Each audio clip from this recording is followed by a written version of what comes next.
Hello and welcome guys, मैं जुगल आर्य आप सभी का एक बार और अपने यूट्यूब चैनल जुगल आर्य में हार्दिक स्वागत करता हूं। हमारे कुछ वीडियो चल रहे हैं यदि आप हमारे चैनल पर नए हैं तो हमारे चैनल को सब्सक्राइब कर दें, बेल आइकन को प्रेस कर दें ताकि नए वीडियो की अपडेट्स आपको मिलती रहे।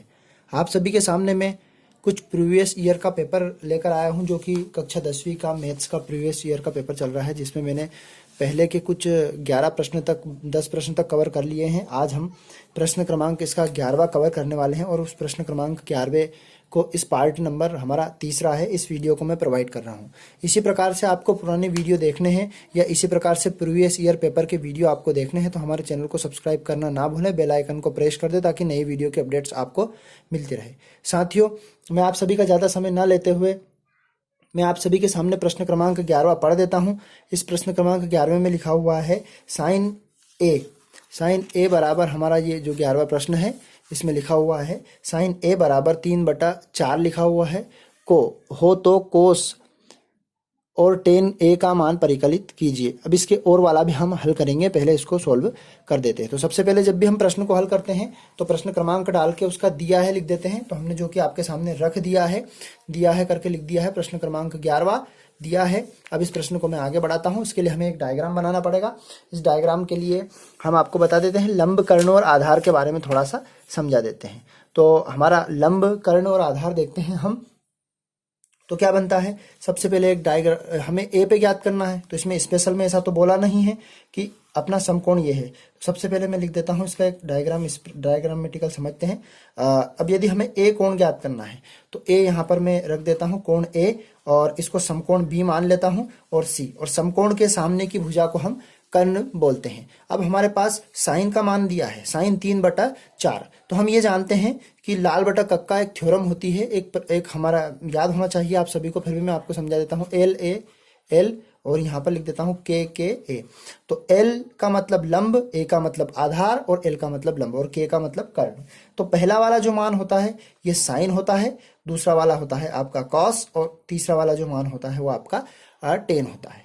तो लंब बटा कर्ण, तो लंब क्या है आपका इसमें, तो हम लिख देते हैं साइन की जगह पे यहाँ पर लंब बटा कर्ण। तो यहाँ पर लंब है आपका लंब, ये सीधा वाला जो स्तंभ खड़ा हुआ है इसको लंब बोलते हैं, तो लंब हम लिख देंगे इसका 3, और कर्ण है आपका कितना, कर्ण है आपका 4। अब हमें इसमें आधार ज्ञात करना पड़ेगा। तो आधार के लिए हम सबसे पहले हमें कॉस ज्ञात करना है और टेन ज्ञात करना है। तो इसके लिए पाइथागोरस एक प्रमेय होती है, उस पाइथागोरस प्रमेय से हम इसका आधार का मान निकालते हैं। तो हम जानते हैं समकोण त्रिभुज, कौन से समकोण त्रिभुज। अब समकोण क्या है आपका, यहां लिख देते हैं समकोण त्रिभुज ए बी सी में किससे, पाइथागोरस प्रमेय। तो पाइथागोरस प्रमेय क्या कहती है, तो पाइथागोरस प्रमेय हमारी होती है कर्ण का वर्ग बराबर लंब का वर्ग प्लस आधार का वर्ग। ये हमारा प्रीवियस ईयर 2020 का प्रश्न पत्र चल रहा है हमारा, जो कि कक्षा 10वीं मैथ्स का है, एमपी बोर्ड माध्यमिक शिक्षा मंडल भोपाल। आप हमारे चैनल को सब्सक्राइब कर दें ताकि नए वीडियो की अपडेट्स आपको मिलती रहे। अब हमने इसमें देखा कर्ण, तो कर्ण क्या है आपका, कर्ण हम ऐसे लिख सकते हैं, तो कर्ण हमारा 4 है, तो 4 का वर्ग कर देंगे बराबर लंब क्या है, लंब है 3, तो ये 3 का वर्ग हो जाएगा। और आधार क्या है, आधार हमें ज्ञात करना है, और आधार भुजा है हमारी ए बी। अब देखते हैं 4 का वर्ग हो जाता है 16, और यदि मैं 3 का वर्ग करता हूं तो 3 का वर्ग हो जाता है 9, प्लस ए बी का वर्ग बराबर कितना हो जाएगा यहाँ पर, तो बराबर के उधर यदि मैं 9 को ले जाता हूं तो 9 काय का बन जाता है हमारा माइनस का, तो 16 माइनस 9 पक्षांतरण करने पर, और ए बी का वर्ग। अब 16 में से 9 को यदि मैंने घटाया तो कितना बचता है, 16 में से 9 गया तो ये आपका बच जाता है यहाँ पर 7 बचता है। तो 7 बचता है तो मैं इसको ऐसा कर सकता हूं, पक्षांतरण नहीं बदला, अदला बदली की, तो 7। अब यदि ए बी का वर्ग, तो वर्ग हटाया तो इस पे क्या लगा दिया हमने, रूट लगा दिया, तो ये √7, माने हमारी जो भुजा है ये वाली ए बी भुजा, ये √7 आ गई। अब √7 आने के बाद हमें उसने कहा है कोस का मान ज्ञात कीजिए। तो कोस का मान कितना आया हमारा, तो कोस का मान हमारा देखते हैं हम, कोस ए। अब हम जानते हैं कोस ए क्या होता है, तो कोस यहाँ पर दूसरे वाली कंडीशन हमारी लिखी हुई है, इसमें लिखा हुआ है ए बटा के, मतलब ए का मतलब होता है आधार और के का मतलब होता है कर्ण। तो हमारे पास आधार क्या प्राप्त हुआ, तो आधार हमारा है √7, तो आधार हम यहाँ पर लिख देंगे √7 और k क्या कर्ण क्या हुआ हमारा, तो कर्ण हो जाएगा आपका 4। तो कोस का मान आया हमारा √7/4। इसी प्रकार हम टेन को देखते हैं तो टेन ए बराबर, तो टेन हम जानते हैं, यहाँ पर देखते हैं L/A। तो L का मतलब होता है हमारा लंब और A का मतलब होता है आधार। तो हमने लिख दिया यहाँ पर L/A। तो इसमें L क्या है हमारा, L लंब, और लंब हमारे चित्र में है 3, तो हमने यहाँ लिख दिया 3, और A मतलब आधार 3/√7। ये हमारा मान हो गया। तो कोस का मान हमारा आया √7/4 और इसका टेन का मान आया √3/4। तो इसी प्रकार से हमने दोनों मान निकाल दिए, यही आपका आंसर रहेगा। अब इसके और में जो लिखा था वो प्रश्न मैं आपको बता देता हूं कि और वाला प्रश्न कौन सा है और उसको मैं सोल्व करने वाला हूं। अब ये देखते हैं प्रश्न क्रमांक 11वें का और वाला। यदि tan A बराबर cot B तो सिद्ध कीजिए कि A + B बराबर 90 डिग्री। तो हम लिखते हैं, दिया है इसमें, तो दिए क्या लिखा है, दिया है में हमने लिख दिया tan A बराबर cot B और सिद्ध करना है A + B बराबर 90 डिग्री। अब सबसे पहले दिया है करने के बाद हम यह जानते हैं कि यदि मैं इसको प्रूव करता हूं, सिद्ध करता हूं या सोल्व करता हूं, तो सोल्व करने पर मैं लिखता हूं tan A बराबर cot B, और हम ये जानते हैं एक फार्मूला होता है कि cot 90 minus theta, cot 90 minus theta बराबर कितना होता है, tan थीटा। यहाँ पर चेंज होता है 90 में, तो इसका सूत्र होता है tan थीटा। तो मैं यदि इस कोट को चेंज करता हूँ तो यहाँ पर मैं ऐसा लिख सकता हूँ इसको, tan की जगह पे cot 90 माइनस A बराबर cot B, या फिर सीधी भाषा में बोला जाए तो इस कोट को भी हम चेंज कर सकते हैं tan के रूप में, क्योंकि tan 90 minus theta cot theta होता है। अब ये हम देखते हैं कोट से कोट क्या हो जाता है, कैंसिल हो जाता है। तो यहाँ पर बचता है हमारा 90 माइनस A बराबर केवल B बचता है, और A को बराबर के इधर लेके आता हूँ तो A क्या हो जाता है आपका 90 बराबर B प्लस A। तो जमा देते हैं इसको तो ये बन जाता है आपका A प्लस B बराबर 90 डिग्री, और यही हमें क्या करना था, सिद्ध। तो ये हमने सवाल को प्रूव कर दिया, इसके अथवा वाला। यदि आप हमारे चैनल पर नए हैं तो चैनल को सब्सक्राइब करें। अब हम प्रश्न क्रमांक 12वां देखते हैं। प्रश्न क्रमांक 12वें में क्या लिखा हुआ है वो आपको पढ़ के सुनाता हूं मैं। प्रश्न क्रमांक 12वां, बिंदु ए के निर्देशांक ज्ञात कीजिए जहां ए और बी हमारे एक वृत्त का व्यास है जिसका केंद्र 2 और -3 है तथा बी के निर्देशांक हमें दिए गए हैं। मतलब हमारे पास एक वृत्त है, वृत्त ए बी, तो हम सबसे पहले दिया है करके लिख देंगे। केंद्र ए के निर्देशांक हमारे पास कितने हैं, तो केंद्र ए के निर्देशांक 2 और -3 हो जाएगा, और बिंदु हमारा जो बी रहेगा वो बिंदु बी का मान दिया है हमारे पास, तो बिंदु बी का मान हमारा 1 और 4 है, और हमें बिंदु ए का मान ज्ञात करना। तो एक चित्र से दर्शाते हैं हम इसको, तो चित्र ए बनाते हैं, इसका एक हम वृत्त बना लेते हैं। ये वृत्ताकार भाग है और उसने कहा है ए बी इसका व्यास है। तो यहाँ पर केंद्र हमने दर्शा दिया, केंद्र को ओ से दर्शा दिया, ए यहाँ पर लिख दिया हमने और बी यहाँ पर लिख दिया, और बी के निर्देशांक हमें दिए हैं तो बी के निर्देशांक 1 और 4 दिए हैं, और ए के निर्देशांक हमें ज्ञात करने हैं तो इसको x1 और y1 मान लेते हैं। और केंद्र के निर्देशांक जो केंद्र ए ओ के निर्देशांक जो दिए हैं 2 और -3 दिया है, तो उसने कहा गया है ए के निर्देशांक ज्ञात कीजिए। तो ए के निर्देशांक ज्ञात करने के लिए हमें केंद्र का फॉर्मूला याद होना चाहिए। तो केंद्र का फॉर्मूला क्या है हमारा, केंद्र का फॉर्मूला है x बराबर x1 प्लस x2 अपॉन 2। इसी प्रकार यहाँ पर देखते हैं ये y का फॉर्मूला, y बराबर y1 प्लस y2 अपॉन 2। ये दोनों फॉर्मूले हमने लिख दिए। अब हम जानते हैं ये x1 का मान है और ये x2 का मान है, ये y1 का मान है, ये y2 का मान है, और केंद्र का जो मान है x का मान 2 है, तो x की जगह पे हम यहाँ पर 2 रखेंगे, x1 की जगह पे x1 ही रहेगा और x2 की जगह पे हमारा रहेगा 1, अपॉन में कर देंगे 2। फिर इसको आगे बढ़ाते हैं इसी प्रकार से। यदि मैं इसको पूरा हल कर लेता हूँ तो 2 का 2 में मल्टीप्लाई किया तो ये हमारा हो गया 4, ये x1 प्लस हो जाएगा 1 को बराबर के उधर ले जाते हैं तो ये माइनस का हो जाता है, तो ये 4 - 1 इक्वल हो जाएगा x1। तो x1 की वैल्यू हमारे पास प्राप्त होगी x1 बराबर 3। तो ये x1 की वैल्यू आ गई हमारे पास। इसी प्रकार हम जब y1 को हल करते हैं y वाले बिंदु को, तो y की जगह पे हम लिख देंगे -3 और y1 का मान रहेगा y1 और y2 का मान आपका रहेगा 4, जो कि यहाँ पर लिखा हुआ है इस बिंदु में। अब देखते हैं, इसके बटे में 2 लिख दिया, 2 का गुणा 3 में किया तो 3 दूने कितना हो गया, 6 हो गया। और ये y1 प्लस 4 को बराबर के उधर ले जाते हैं, तो ये -6 पहले से ही था, 4 भी माइनस का इधर हुआ और ये y1 बराबर लिख दिया। अब देखते हैं, यदि हम 6 माइनस का और -4 तो क्या हो जाएगा, ये -10, तो y1 बराबर हो जाएगा -10। उसने कहा था बिंदु ए के निर्देशांक ज्ञात कीजिए, तो बिंदु ए का निर्देशांक क्या बनेगा आपका, हमने बिंदु ए का निर्देशांक माना था x1 और y1, और बिंदु ए में जो x1 का मान प्राप्त हुआ था हमें, वो प्राप्त हुआ था 3, और y1 का जो मान हुआ था वो क्या प्राप्त हुआ था 10। तो अतः करके लिख देंगे, अतः बिंदु ए के निर्देशांक 3 और -10 रहेंगे, और यही आपका आंसर रहेगा। अब हम प्रश्न क्रमांक 12वें का और वाला सॉल्व करते हैं। इसमें किसी प्रकार के इन प्रश्नों में डाउट है तो हमें कमेंट करके आप बता सकते हैं, और हमारे चैनल पर यदि आप नए हैं तो सब्सक्राइब करना ना भूलें। इसी प्रकार हम नए वीडियो के अपडेट्स आपको देते रहेंगे। अब प्रश्न क्रमांक हम 12वें के और में आते हैं, तो 12वें का और हमारा है कि एक आपका बिंदु दिया हुआ है, एक के का मान ज्ञात करना है हमें। के का मान रहेगा आपका ये, के का मान ज्ञात कीजिए यदि हमारे पास ए बिंदु, बी बिंदु और सी बिंदु के निर्देशांक दिए हैं और वह संरेखी की शर्त बता रहा है।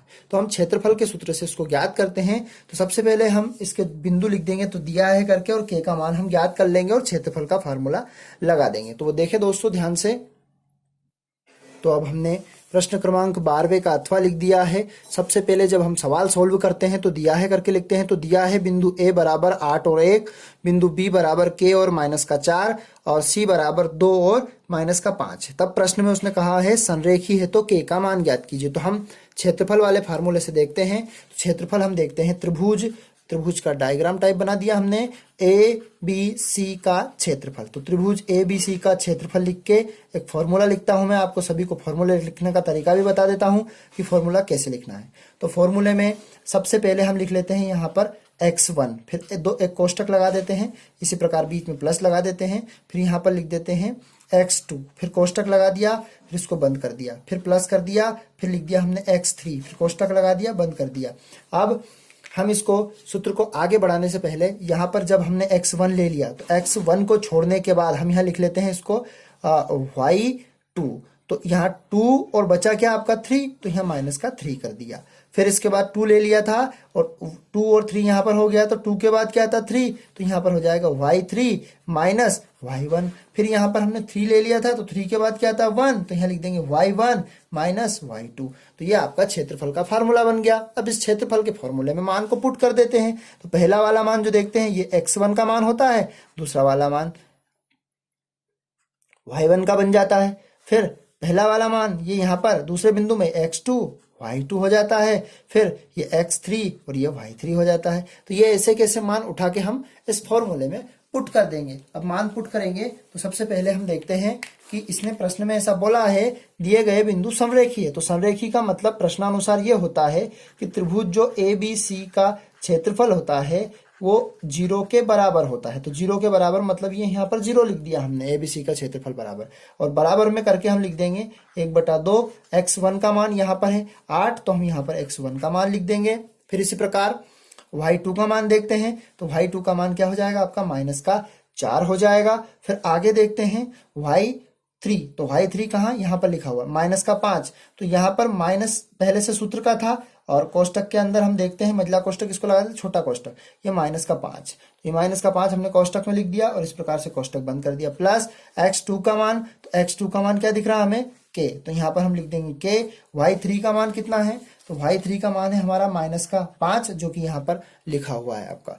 फिर माइनस लगा दिया बीच में, फिर यहाँ पर y1 का मान, तो y1 का मान देखते हैं, तो ये 1, तो ये -1 हमने लिख दिया, फिर प्लस कर दिया यहाँ पर। फिर इसके बाद देखते हैं x3 का मान, तो x3 का मान यहाँ पर हो जाएगा 2। फिर y1 का मान देखते हैं, तो y1 का मान कितना दिख रहा है हमें, y1 का मान हमें 1 दिख रहा है, तो हमने यहाँ पर y1 का मान 1 लिख दिया।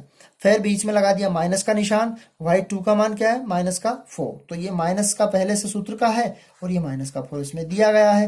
इसी प्रकार मझला कोष्टक बंद करके अब सारे कोष्टकों को हल कर लेते हैं। अब यदि यहाँ पर क्षेत्रफल बराबर समरेखी का मतलब 0 होता है, तो इसका इसमें गुणा होगा तो ये पूरा का पूरा हो जाएगा 0। अब इसको सोल्व करते हैं। बराबर यहाँ पर लिखते हैं हम, यहाँ पर 8 कोष्टक के अंदर, ये माइनस का लिखा हुआ है तो ये माइनस का 4 हो जाएगा और ये माइनस माइनस हो जाएगा आपका प्लस 5। फिर प्लस करके के लिख दिया हमने। के बाद हम लिखते हैं यहाँ पर माइनस का 5 और माइनस का 1, तो ये हो जाएगा कोष्टक के अंदर लिखा हमने तो माइनस का 6 हो जाएगा। अब प्लस 2, ये 2 लिख दिया, कोष्टक लगा दिया, 1 हो जाएगा, ये माइनस माइनस प्लस हो जाएगा तो ये हो जाएगा 4 आपका प्लस। अब हम जोड़ लेते हैं इसको और बराबर में क्या चल रहा है 0, तो इसको हल करते हैं। 5 में से हम 4 को यदि घटाते हैं तो बड़ी संख्या प्लस की है तो माइनस आपका 1 होगा और 1 का इंटू 8 में होगा तो ये हो जाएगा 8। फिर प्लस कर दिया के, ये माइनस यहाँ पर आपका, तो ये माइनस का हमारा क्या हो जाएगा माइनस का 6k, तो हम लिख देंगे इसको माइनस का 6k, क्योंकि ये माइनस और ये प्लस तो दोनों मिला के माइनस बन जाता है। और ये हो जाएगा आपका 2 और ये 4 और एक 5 में 2 का गुणा किया तो ये 5 दोनों हो जाएगा 10, बराबर हो जाएगा आपका 0। प्लस प्लस की संख्या को हम जोड़ लेते हैं तो प्लस का 10 और प्लस का 8, तो ये हो जाएगा आपका 18 माइनस 6k बराबर 0। माइनस का 18 प्लस का 18 इधर आ जाएगा, पक्षांतर यदि करते हैं तो ये हो जाएगा माइनस का 18, बराबर के उधर ले जाते हैं इसको 6, तो ये माइनस का 18 गुणा में है ये राशि, तो ये कहाँ चली जाएगी इसके बटे में, तो बटे में चली जाएगी तो ये हो जाएगा माइनस का 6 इसके बटे में। माइनस से माइनस कैंसिल हो जाएगा और इसका जब हम काटेंगे इसको तो 6 3 जा 18, मतलब 3 6 3 18, तो ये के बराबर कितना आ जाएगा 3, तो अतः के का मान कितना आया हमारा 3, तो ये हमारा आंसर आ गया। तो अब हमने प्रश्न क्रमांक 12वें का और सिद्ध कर लिया है, हल कर लिया है। के का मान इसका 3 आया है। ये previous year class 10th MP board का 2020 का प्रश्न पत्र हम सोल्व कर रहे हैं। अब हम प्रश्न क्रमांक 13वें की तरफ बढ़ते हैं। तो प्रश्न क्रमांक 13वां आपके सामने मैं रख देता हूं, उसको पहले पढ़ता हूं, फिर उसके बाद उसका सॉल्यूशन लेके आता हूं। तो प्रश्न क्रमांक 13वां हमारा है 5 सेंटीमीटर त्रिज्या वाले एक वृत्त के बिंदु P पर स्पर्श रेखा PQ केंद्र O से जाने वाली एक रेखा से बिंदु Q पर इस प्रकार मिलती है कि OQ बराबर 12 सेंटीमीटर हो और PQ की लंबाई हमें ज्ञात करनी है। तो सबसे पहले 5 सेंटीमीटर की हमें इस वृत्त में त्रिज्या दी हुई है और एक वृत्त के बिंदु P पर वो स्पर्श करती है, बिंदु P पर वृत्त के एक सिरे पर स्पर्श करती है और P और Q केंद्र से जाने वाली एक रेखा है यानी कि O से। तो इसका मैं चित्र डायग्रामेटिकल आपको समझाता हूं और उसके बाद मैं आपके सामने इस सवाल को रखता हूं। सबसे पहले इसका डायग्रामेटिकल समझने के लिए आपके सामने प्रश्न भी रखता हूं और ये सवाल भी रखता हूं। सबसे पहले उसने कहा है, प्रश्न क्रमांक हम डाल देते हैं इसका 13वां और उसमें उसने कहा है एक वृत्त की बात करी है। तो यहाँ पर मैं पहले आपके सामने वृत्त बना लेता हूँ। ये वृत्त बनाया हमने, फिर उसने कहा 5 सेंटीमीटर त्रिज्या वाले एक वृत्त, यानी कि इसकी त्रिज्या हम 5 सेंटीमीटर की लेते हैं। 5 सेंटीमीटर त्रिज्या वाले एक वृत्त पर एक बिंदु, जैसे मान लो यहाँ पर एक बिंदु मान लिया P, बिंदु P पर स्पर्श करता है। तो मान लो ये स्पर्श करके यहाँ से जा रही है, यहाँ पर स्पर्श करता है और PQ मतलब यहाँ पर एक बिंदु हमें प्राप्त होता है Q और यहाँ पर इसका केंद्र तो O मान लिया हमने इस केंद्र को और इसको P मान लिया और इसको Q मान लिया। उसने कहा PQ वृत्त से जाने वाली एक अन्य रेखा है, तो यहाँ से इसको मैं क्या कर देता हूँ मिला देता हूँ। तो ये कौन सी रेखा हो जाएगी, अन्य रेखा हो जाएगी। और इसको यदि इससे मैं मिलाता हूँ यानी कि इससे ऐसे,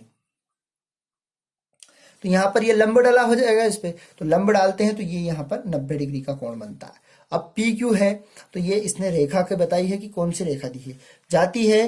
तो ये जो त्रिज्या हमारी 5 सेंटीमीटर की, तो इसको यहाँ लिख देंगे 5 सेंटीमीटर मतलब OP, मतलब हमारा हो जाएगा OP बराबर 5 सेंटीमीटर और O जो मिलाती है और OQ जो O और Q, O से Q तक की इसकी जो लंबाई दी हुई है वो कितनी दी है, तो अपनी कितनी थी 12 सेंटीमीटर। तो PQ की लंबाई ज्ञात कीजिए, मतलब हमें प्रश्न में हमें PQ ज्ञात करना है और दी गई राशि क्या क्या है हमारे पास, त्रिज्या दी है और त्रिज्या हम लिख देंगे यहाँ पर त्रिज्या। तो त्रिज्या कितनी है आपकी 5 सेंटीमीटर को और त्रिज्या को हम कहाँ से दर्शाया है हमने OP से, या है ना। और यदि हम देखा जाए OQ जो भुजा दी है आपकी, O से Q जो भुजा दी है हमारी वो 12 सेंटीमीटर की है, तो हमें PQ ज्ञात करना है। कह सकते हैं हमें समकोण के सामने की भुजा कर्ण दी हुई है, तो हमें क्या ज्ञात करना है, हमें आधार ज्ञात करना है। ये वाली जो भुजा ऊपर की है इसको हम आधार बोल देंगे, क्योंकि समकोण के सामने की भुजा तो हमारी क्या हो गई, कर्ण। तो अब देखते हैं हम कौन सा प्रमेय लगाएंगे इसमें, पाइथागोरस प्रमेय। तो पाइथागोरस प्रमेय क्या होती है, हमें त्रिभुज जो प्राप्त हुआ है, हमें त्रिभुज प्राप्त हुआ है समकोण, समकोण त्रिभुज हम लिखेंगे समकोण त्रिभुज पी ओ, यहां पर लिख देंगे क्यू पी ओ में, क्यू पी ओ में पाइथागोरस प्रमेय से। तो पाइथागोरस प्रमेय क्या होती है हमारी, कर्ण का वर्ग, कर्ण का वर्ग बराबर लंब का वर्ग प्लस आधार का वर्ग, है ना। तो ये हो जाएगा हमारा। तो यहां पर हमारे पास कर्ण क्या है, तो कर्ण मैंने बोला समकोण के सामने की भुजा कर्ण होती है, तो कर्ण हमारा हो जाएगा 12, तो 12 का स्क्वायर कर देंगे। और लंब क्या है, लंब माने हमारी त्रिज्या, तो त्रिज्या क्या है हमारी 5, तो यहाँ पर 5 का वर्ग कर देंगे। और आधार क्या है हमारा, आधार है ओ क्यू, या क्यू ओ भी लिख सकते हैं, तो हम लिख देंगे ओ क्यू, जो कि भुजा हमें ज्ञात करनी है। माफ करना, यहाँ पर लंब हमारा 5 हो गया और आधार हमारा हमारा है पी क्यू, तो पी क्यू हमारा कितना है ज्ञात करना है, तो हम पी क्यू ऐसा का ऐसा ही लिख देंगे। तो ये पी क्यू लिख दिया हमने। 12 का वर्ग, तो 12 का वर्ग कितना होता है, तो 12 का वर्ग होता है, आप सभी को 20 तक तो कम से कम वर्ग याद होने चाहिए। तो 12 का वर्ग होता है 144 और 5 का वर्ग होता है 25, ताकि आपको वर्ग से कैलकुलेशन करने में बड़ी आसानी रहे। अब पी क्यू का वर्ग किया, यदि मैं 144 को के साथ में 25 को ले जाता हूं बराबर के उधर, तो कितना हो जाएगा ये हो जाएगा हमारा 144 माइनस 25 हो जाएगा बराबर पी क्यू का वर्ग। अब यदि मैं 144 में से 25 को घटाता हूं तो कितना बचता है, यहां पर 14 में से 5 घटेगा, एक हासिल लिया हमने, तो कितना बचेगा 9 बच जाएगा। यहां पर आपका कितना बचा है 3, 3 में से 2 गया तो 1 बच जाएगा, तो 119, और ये हो जाएगा हमारा पी क्यू का वर्ग। और यदि मैं इसको सही से लिखता हूं क्रम से, तो ये हो जाएगा आपका पी क्यू का वर्ग बराबर 119। अब यदि इसका वर्ग हटाता हूं मैं, तो पी क्यू बराबर ये हो जाएगा हमारा, इस पे क्या लगा देंगे रूट 119 सेंटीमीटर। ये हमारी जो भुजा थी वो भुजा आ गई पी क्यू बराबर 119 सेंटीमीटर, जो कि उसने बोला था कि पी क्यू जो हमें ज्ञात करनी है, जो कि आधार हमने ज्ञात करके आपको बता दिया। आप सभी इनको स्क्रीनशॉट लेकर भी देख सकते हैं और अपने दोस्तों के साथ शेयर कर दें, ताकि उनको भी 2020 का पेपर मिल सके। अब हमारा वीडियो थोड़ा सा लेंथी हो रहा है, इसके लिए मैं आपके सामने इसका जो अगला वाला प्रश्न है, इसके और वाला जो प्रश्न है उसको समझाने के बाद अगले पार्ट में लिखता हूं। तो और वाला जो प्रश्न है, इसने कहा गया है और वाले प्रश्न में कि बाह्य बिंदु से वृत्त पर खींची गई स्पर्श रेखाओं की लंबाई बराबर होती है। तो सबसे पहले इसने जो प्रश्न बोला है, यहाँ पर हम उसका और लिख देते हैं। ये और वाला प्रश्न है किसका, 13वें प्रश्न का और वाला, बाह्य बिंदु से खींची गई। अब मैं देखता हूं, एक वृत्त बना लेता हूं, ये वृत्त है हमारा, इस पर एक बाह्य बिंदु मान लिया, वैसे मैंने बाह्य बिंदु P मान लिया। अब बाह्य बिंदु से यहां से आप स्केल की सहायता से बना सकते हो, यहां पर एक स्पर्श रेखा करती है और एक रेखा ये स्पर्श करती है। चांदे और स्केल और पेंसिल का प्रयोग करें, और इस वृत्त का केंद्र है O। तो यदि बाह्य बिंदु पर खींची गई, बाह्य बिंदु से वृत्त पर खींची गई स्पर्श रेखाओं की लंबाई बराबर होती है, जैसे P नाम दे दिया तो इसको आप यहाँ पर Q नाम दे सकते हैं, इस बिंदु को ये प्राप्त हुआ स्पर्श बिंदु, और इसको हम क्या नाम दे सकते हैं, इसको R नाम दे सकते हैं। यदि मैं इसको मिलाता हूं यहां से यहां तक, तो इस पर लंब डालना होता है ये, और यहां से यहां तक मिलाता हूं तो ये इस पे लंब, तो यहाँ पर लंब मतलब 90 डिग्री का, और ये इसकी त्रिज्या हो जाएगी। अब यहाँ पर हमें एक प्रमेय दी हुई है, ये हमें सिद्ध करनी है, तो हम देखते हैं यहां से इसको मिलाता हूं मैं, और इसको हमने O नाम दे दिया। तो अब हमारा चित्र बन गया आकृति। अब हम सबसे पहले इस प्रमेय को जब भी सिद्ध करते हैं, तो इस प्रमेय में हम देखते हैं ध्यान से, हमारे पास एक बाह्य बिंदु है और 2 स्पर्श बिंदु है। यदि मैं इसको दिया है करके लिखता तो ऐसा लिखता, ध्यान से समझना आप सभी, बहुत इंपॉर्टेंट प्रमेय है, आने की संभावनाएं हैं एग्जाम में। हमारा जो वीडियो चल रहा है 2020 का पेपर हम सॉल्व कर रहे हैं, मैथ्स कक्षा 10वीं MP board class 10th Hindi medium से संबंधित है ये आपका। आप ज्यादा से ज्यादा शेयर करें हमारे अपने दोस्तों के साथ, ताकि उनको भी ये महत्वपूर्ण जानकारी मिल सके। अब इस प्रश्न को मैं देखता हूं, बढ़ाता हूं आगे। तो दिया में हमारे पास क्या क्या दिया है, हमारे पास जो PQ और PR जो है वो वृत्त की स्पर्श रेखाएं हैं, और यहां पर Q और ये तो हम लिख देंगे, दिया है PQ तथा PR वृत्त की स्पर्श रेखाएं हैं ये। और स्पर्श बिंदु क्या है इनके स्पर्श बिंदु हैं, एक तो P, एक तो Q है और एक हमारा R है। इतना लिख दिया, क्योंकि स्पर्श माने इसको छूने वाला। अब हमें प्रूव क्या करना है, हमें सिद्ध करना है। सिद्ध करना है जो उसने बोला वही हम लिखते हैं। सिद्ध करना है कि जो स्पर्श रेखाएं होती है PQ और PR दोनों आपस में क्या होती है, बराबर। ये हमें प्रूव करके लाना है। तो हम सर्वांग समता की शर्त से हम, और इसकी रचना जो है, इसने रचना क्या हुई है वो रचना भी लिख देते हैं। तो रचना में देखते हैं हमने किसको किससे मिलाया वो लिख देंगे सीधा सीधा। तो हमने P से Q को मिलाया, या फिर हम देख सकते हैं ये तो स्पर्श रेखा हो गई, तो P से हमने O को मिलाया और O से Q को, और यहां पर O से R को मिलाया। तो हम लिख देंगे P Q R को केंद्र बिंदु O से मिलाया। हमने केंद्र बिंदु कहां से मिला दिया, O से मिला दिया। तब अब हम इसको प्रूव करते हैं, सिद्ध करते हैं। तो सिद्ध करते हैं, सबसे पहले हम इसको प्रूव करने के लिए हम देखते हैं त्रिभुज लेना पड़ेगा हमें। तो त्रिभुज कौन सा लेते हैं, त्रिभुज PQO तथा एक त्रिभुज लेते हैं त्रिभुज PRO। ये PQO और PRO ये हो गया। अब इस त्रिभुज में क्या क्या शर्त प्राप्त होती है हमें, सबसे पहले हम 90 डिग्री का कोण देखते हैं। तो 90 डिग्री का कोण जहां से हमने लंब डाला था वो, तो हम लिखते हैं यहां पर पहली शर्त इसकी कोण लिख देते हैं PQO बराबर कोण PRO। यहां पर ये 90 डिग्री बराबर हम लिख देंगे 90 डिग्री, और यहां पर लिख देंगे समकोण। अब दो कोण बराबर आ गए, है ना, दो कोण त्रिभुज में बराबर। अगला देखते हैं, इसमें OQ बराबर ये O से Q, और ये हो जाएगा OR। OQ बराबर OR बराबर क्या है हमारी त्रिज्या, ये इसकी त्रिज्या हो गई। फिर और यहां पर एक भुजा उभयनिष्ठ है इसमें OP, तो हम लिख देंगे OP बराबर OP। ये क्या हो जाएगी हमारी OP बराबर OP उभयनिष्ठ भुजा। तो यहां पर लिख देंगे उभयनिष्ठ भुजा। तो ये भुजा प्राप्त हो गई। अब हमारे पास एक कोण बराबर है, एक त्रिज्या बराबर है और एक भुजा बराबर है। तो सर्वांग समता की जो शर्त कहती है वो त्रिभुज कह सकते हैं हम। त्रिभुज हमने क्या माना था, PQO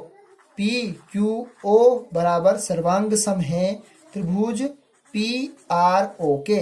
तब हम कह सकते हैं कि जब ये कोण हमारे पास एक कोण, मतलब हम कह सकते हैं इसको एंगल साइड, या फिर ऐसा भी लिख सकते हैं SAS जो है उससे कोण भुजा से कह सकते हैं कि जो हमारी जो वृत्त पर स्पर्श करती है, वृत्त पर कौन सी, PQ बराबर PR। दो बाह्य बिंदु से खींची गई स्पर्श रेखाएं आपस में कैसी होती है, बराबर। तो हमने इसमें प्रश्न क्रमांक 13वें तक कवर किए हैं। वीडियो हमारा थोड़ा सा लेंथी हो गया है, लेकिन आपको एक्सप्लेन करने में हमने कंजूसी नहीं की। यदि हमारा वीडियो दोस्तों आपको पसंद आए तो हमारी वीडियो को ज़्यादा से ज़्यादा शेयर करें। चैनल पर नए हैं तो हमारे चैनल को सब्सक्राइब करना ना भूलें, बेल आइकन को प्रेस कर दें ताकि नई वीडियो की अपडेट्स आपको मिलती रहे। जय हिंद साथियों, इसके अगले पार्ट्स के साथ जल्दी से जल्दी हम आपके सामने उपस्थित होंगे। जय हिंद दोस्तों।